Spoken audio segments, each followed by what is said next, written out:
Okay, good evening, guys. It's Gus from PharmWise again. Now, this module has been in the works for a while, and I know a lot of you have been requesting sort of a very simple breakdown of how to tackle the AMH. Now, I want to go through step by step of this AMH breakdown, but the most important thing is really trying to rewire the way you're thinking of how you approach the AMH, or rather how you view the AMH, and how the old way of thinking is the old way. And the only real way to tackle the AMH is to sort of change your way of thinking and your way that you use the resource as a whole. Now, I want to go through three main mistakes that a lot of students make when it comes to going through the AMH as a text and as a resource, what's wrong with that old way of thinking, and then how to adjust and improve and correct it. So we'll jump straight into the first one. So mistake number one. So most students make the mistake of thinking that you have to read it cover to cover to learn it. Now, that is one of the biggest errors I've seen most interns make. It's definitely the wrong way to go, because the AMH isn't a novel. It's not a storybook like Harry Potter that you read from cover to cover. There's no point going through it incrementally and granularly to each minute detail. We have to understand that the AMH is a resource. It's not a contextual book or a textbook for you to learn from. It's a reference for you to refer to. So it's really, really important that you're not considering the AMH a text that needs to be read from cover to cover, because if you have gone through the AMH, you will have noticed there are a lot of chapters in there that are simply not relevant for community pharmacy practice, let alone your intern exam. Now, the reason why that sucks is because, number one, it's going to make you feel so overwhelmed. Number two, you're going to be wasting a lot of time for no reason.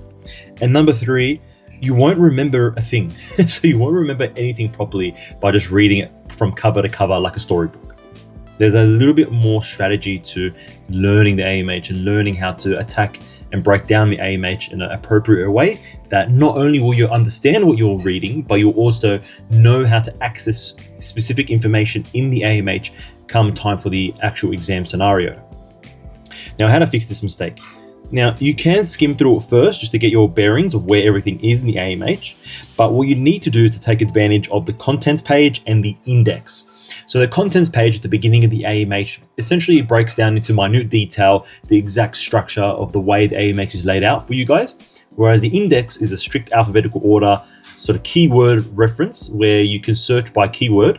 So if you're looking for whether it be, methotrexate or warfarin or methadone or whatever it could possibly be, I think by using it that way, you'll be able to more effectively see what page you need to go to, what chapter you need to go to, without sort of getting lost and confused on the way.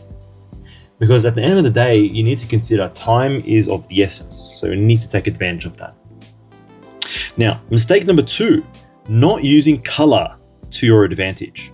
So what does that mean? So when you're going through the AMH, you can leave notes, you can write on the book and in the text and circle things and highlight things, but you need to highlight in a logical manner. You need to use sticky tape or sticky tabs rather, or bookmarks in a very strategic manner. It's not about just spamming the actual book with annotations and texts and stuff. It's more about how you can effectively strategize and effectively break down the knowledge that's in that text. Okay, so the reason why it's wrong is because in the exam scenario, you're simply not going to have time to do it and go through it page by page, digging around for your little annotations or your little handwritten notes. You need to make sure you're optimizing and using color to your advantage. Now, if you're fumbling with the AMH in the exam setting, you're really going to set yourself up for failure. And I've seen this myself in real life. I will never forget when I sat my written exam, the person that was sitting next to me had brought a suitcase full of handwritten notes, and they didn't touch any of them in the exam scenario. They just don't have time. That's the biggest problem. Time is of the essence. You don't want to waste it. Now, how to fix this? You need to assign a color system in your study. So using color-coded either sticky tabs, notes, things that stick out of the physical book. I'll show a few demonstrations of what that looks like on my old AMH. But having a color system is so important, as it allows you to strategically and to pragmatically break down the AMH into its core fundamental topics. Now, for example, you can use red sticky tabs to alphabetically and alphabetize the index so you can quickly jump to the right letter. Use green color tabs for highlighting key topics and body systems like cardiovascular, respiratory, gastro, oncology, etc. Orange tabs you can use to isolate, your difficult TDM or therapeutic drug monitoring medications like warfarin, methotrexate, lithium, etc. Just because most exams will usually reference at least one of them at some point. So it's important to have a quick tab that will allow you to flip directly to that section of the AMH without fumbling around. And purple tabs can be used to highlight, important tables, charts, maybe areas that you feel like you're a bit weak in, so you might need to have a quick access reference to.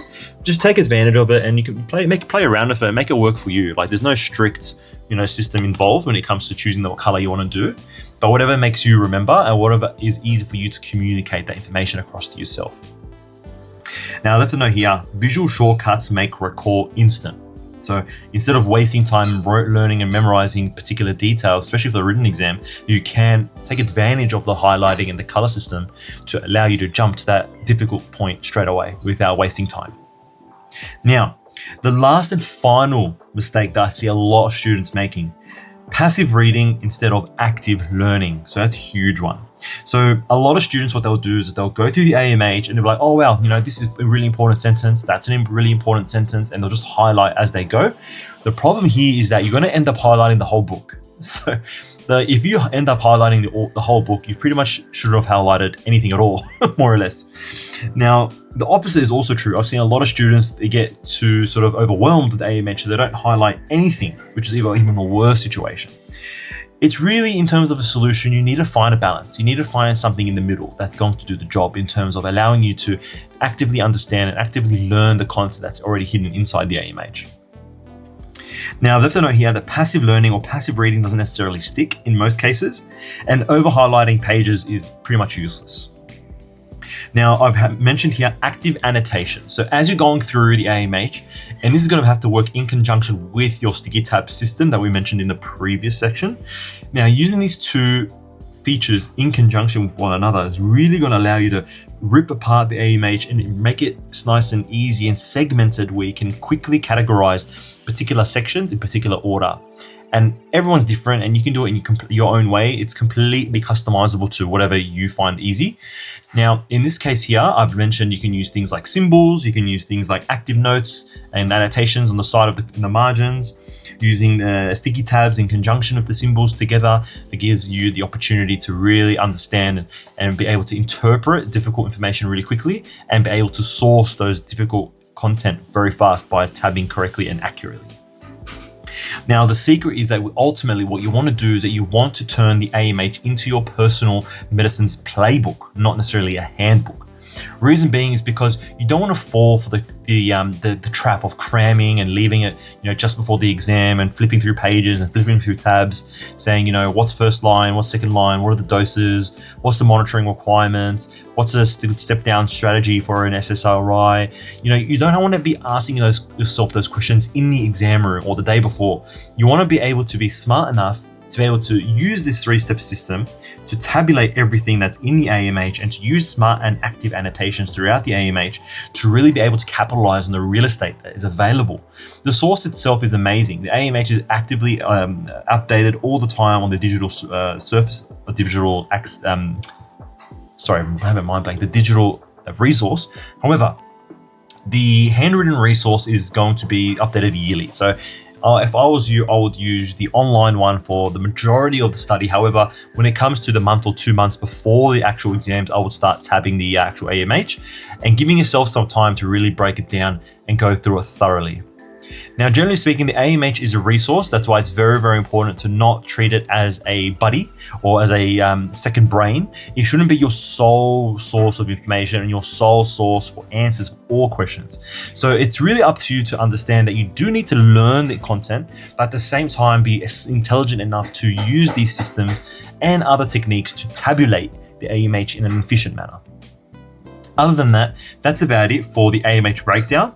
It's really about shifting your perspective and shifting your understanding of how to interpret the text itself and how to take advantage of the text itself.